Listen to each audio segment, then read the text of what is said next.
माननीय सांसद अरविंद धर्मापुरी जी। Honorable Madam, Nizamabad Parliament constituency is the home to the legacy of Sri Ambati Shankar Garu, a prominent freedom fighter who drove away the Razakars, the private military of Nizams of the erstwhile Hyderabad state, and upheld its Rashtra Dharma. But today, sadly, Nizamabad has become a hub of anti-India activities supported by the TRS-led Telangana state government. Recently, more than 72 Rohingya immigrants acquired Indian passports, out of which 32 were obtained from single address in Bodhan town of my parliamentary constituency.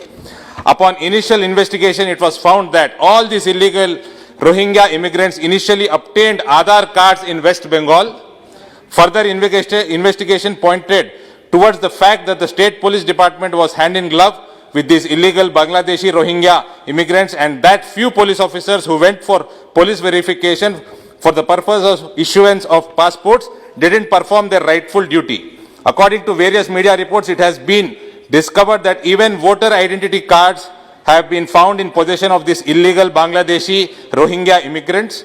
In addition to this, it has also been discovered that around 46 Rohingyas were detained in Jammu earlier this month, and at least 3 legislators of MIM political party, whose presence is largely confined to Hyderabad, Telangana, are under scanner after the names of these 3 legislators have surfaced during questioning of these Rohingyas for facilitating their entry into Jammu after infiltrating into India from Myanmar via Bangladesh. It can also be construed that the fact that police department was acting on behest of TRS and AIMIM against peace and harmony. This is serious issue of the Telangana state government compromising with the national security. Madam, यही Rohingya बैंसा में जाकर communal riots create किए थे, यही Rohingya पूरी तेलंगाना में spread होकर communal riots create कर रहे हैं, और वहां का सरकार जो कायका सरकार मुझे समझ में नहीं आता है, हिंदुओं का मर्डर हो रहा है, हिंदुओं का घर जल रहा है और हिंदुओं को ही जेल में डालते हैं।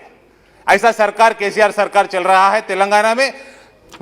Therefore, Honorable Speaker, ma'am, through you, I request the central government to initiate a fair inquiry and punish everyone involved according to the relevant laws in this regard. Thank you, madam.